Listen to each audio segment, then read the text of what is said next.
If you're joining us for the deep dive, you want the fast track to being well-informed. And today, well, we've got some fascinating sources showing AI stepping out of the usual tech space. Yeah, moving into something much more complex, you could say. Exactly. Managing people. Specifically, how companies are using it for things like crew scheduling, training, and, keeping their teams ticking over happily and productively. That human element. Oh, boy. Right. So our mission for this dive.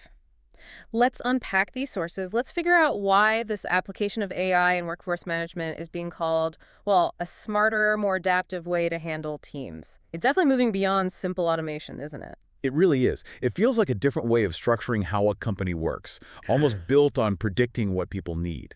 And that focus on prediction, on anticipation, that's key. We're talking about really complex fields here. Think highly regulated sectors, places where getting it wrong has big consequences. Okay.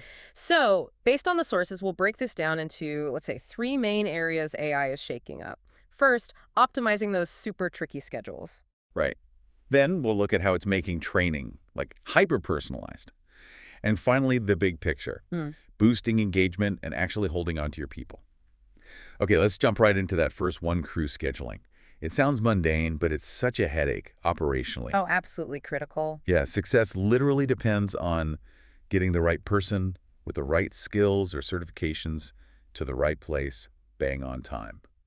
For most companies, it feels like this constant fight, doesn't it, against complexity and just chaos. The chaos is definitely real. The variables are just endless. The sources point to industries like aviation, healthcare, hospitality. High-stakes stuff. Exactly. Places where scheduling isn't just filling slots, you're juggling maybe dozens of constraints all at once.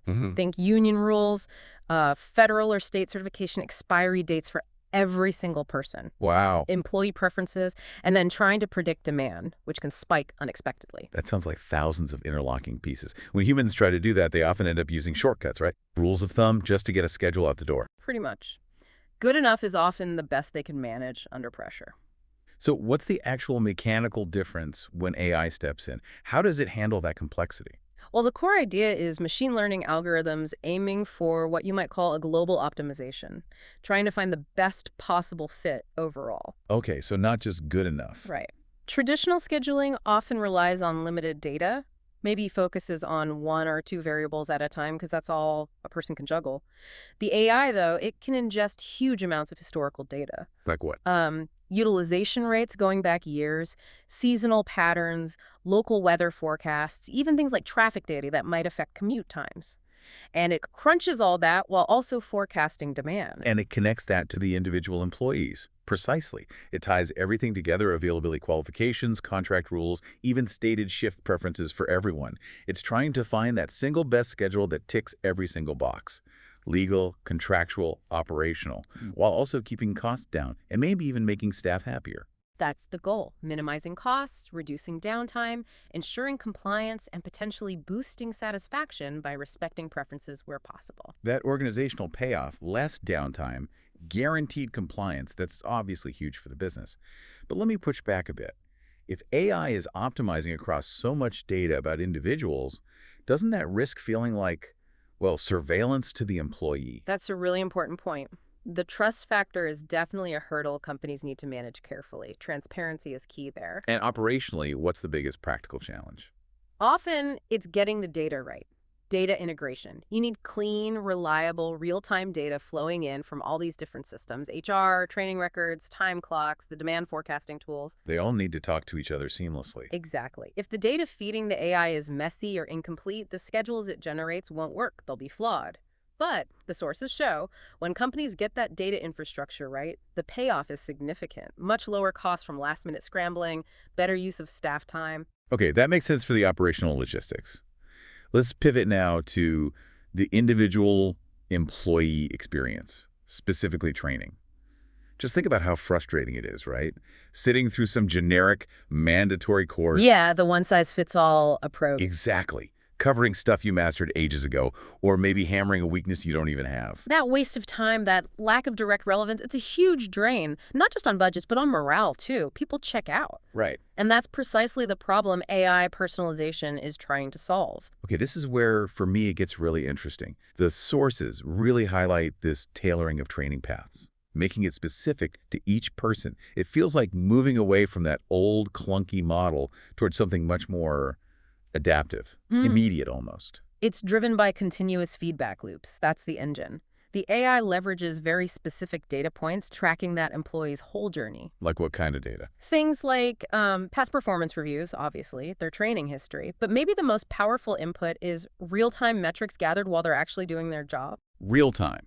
How does that work? Well, by connecting different data points. Say the system compares an employee's speed and accuracy on a specific task against the team average, or against their own baseline.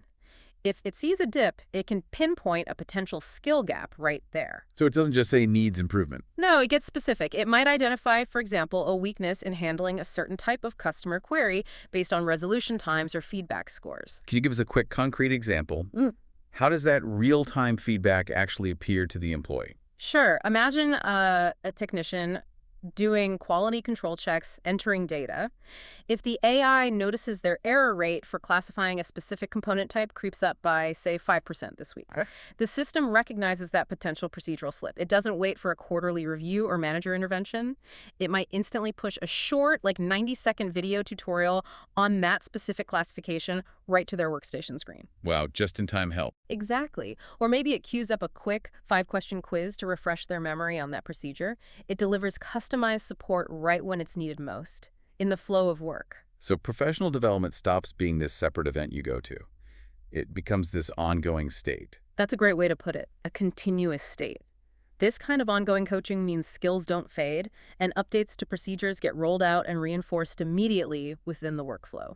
That sounds incredibly powerful for keeping everyone sharp. Absolutely. And that boost to efficiency and effectiveness, making sure people have the skills they need right now, that's one of the really compelling arguments coming through in the source material. Okay, so we've covered the physical side, getting people to the right place with scheduling, and the intellectual side, keeping their skills sharp with personalized training. But the AI's reach seems to go further, doesn't it? Mhm. Into things like mood, job satisfaction, whether people stick around long term. Yeah, employee engagement and what's often called predictive retention. Let's talk about that. Yeah. Because losing good people is costly. Hugely costly. This is arguably where the biggest financial impact might be. Depending on the role and industry, the cost of replacing a skilled employee recruitment, onboarding, training the new person, lost productivity while they ramp up, it can be massive. Like how massive? Some studies cited suggest anywhere from half to even double that employee's annual salary. So the financial motivation to reduce turnover is enormous. Right, so AI is coming in as a kind of early warning system Yeah. to try and prevent that financial hit. Essentially, yes, trying to spot the signs before someone walks out the door. How does it actually predict that? How does AI figure out who might leave or whose engagement is dropping? It does it by analyzing patterns in data that are often almost invisible to human managers day to day. Subtle shifts in behavior. What kind of shifts? Things like maybe a sudden uptick in requesting difficult to approve time off, or a drop in how much they use optional training resources, maybe slight changes in how long it takes them to complete certain routine tasks. Even in some systems, analyzing the sentiment or language patterns in internal feedback channels or surveys. So it's looking for a constellation of small signals. Exactly. If the AI sees maybe 3 or 4 of these seemingly minor indicators trending in a certain direction for one person, it flags them as having an elevated risk of leaving. That's fascinating. Yeah. So instead of relying on, say, an annual employee survey that tells you how people felt 6 months ago, Right, which is backward looking. you get a near real-time flag saying, heads up, employee X shows a 40% chance of resigning in the next quarter. Something like that. Precisely. And that capability lets companies move from being reactive scrambling when someone hands in their notice to being proactive, addressing potential issues before they lead to resignation. So if the AI flags someone, what happens? What are these proactive steps? Does it just tell HR, offer this person more money? It's usually much more nuanced than that, and it ties directly back into that personalization we talked about with training. Yeah. Because the AI already has a profile, it knows their skills, maybe their performance trends, their scheduling preferences, what training they've done or skipped. It can suggest interventions tailored to what might actually be causing their potential dissatisfaction. So not just a generic fix. Right. Maybe the data suggests the employee is feeling stagnant or bored. The AI could recommend adding them to a new, challenging project that uses skills they haven't had a chance to deploy recently. Okay. Or perhaps their engagement dip correlates strongly with persistent scheduling conflicts. In that case, the intervention might be ensuring their next schedule more closely reflects their stated preferences. It allows for these really personalized career development conversations and actions. It really pulls all the threads together, doesn't it? The efficient scheduling reduces daily friction. The personalized training makes them feel invested in and competent.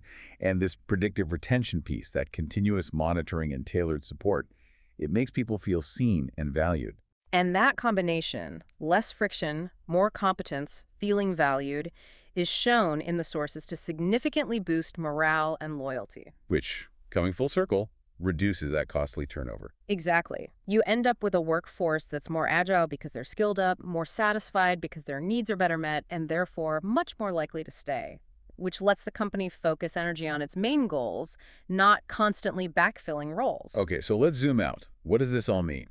We kicked off saying AI in crew management is changing how businesses handle their people. Yeah, I think the core finding, the central takeaway from these sources, is that AI isn't just optimizing one piece like scheduling or training. It's creating this interconnected ecosystem for workforce management. An ecosystem, I like that. By integrating the logistics, the learning, and this predictive engagement piece, organizations are shifting towards a genuinely adaptive model of managing their people. And that ability to tailor the whole work experience, schedule, skills, growth path to the individual, that feels like the real unlock here. That's the key, I think. Unlocking more human potential by being smarter and more responsive. It's pretty crucial for navigating the kind of fast-paced, constantly changing business world we're in now. That adaptive capability really is the headline finding. It's about using data not just for efficiency, but to build a fundamentally better, more personalized relationship between the company and its workforce. Which leads us nicely to maybe a final provocative thought for you, the listener, to mull over after this dive. Okay, let's hear it. If AI becomes this powerful engine, an engine that can predict with growing accuracy when an employee might think about leaving, what specific skill they'll need next month, and even help map out their ideal career path within the company, how does that fundamentally change the job description of the traditional human manager? Good question. Are they less focused on day-to-day task assignment and administrative oversight, and more on becoming, say, high-level interpreters of the AI's insights, or maybe coaches who help employees navigate these personalized development paths?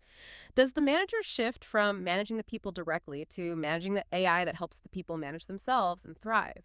What does that future role really look like?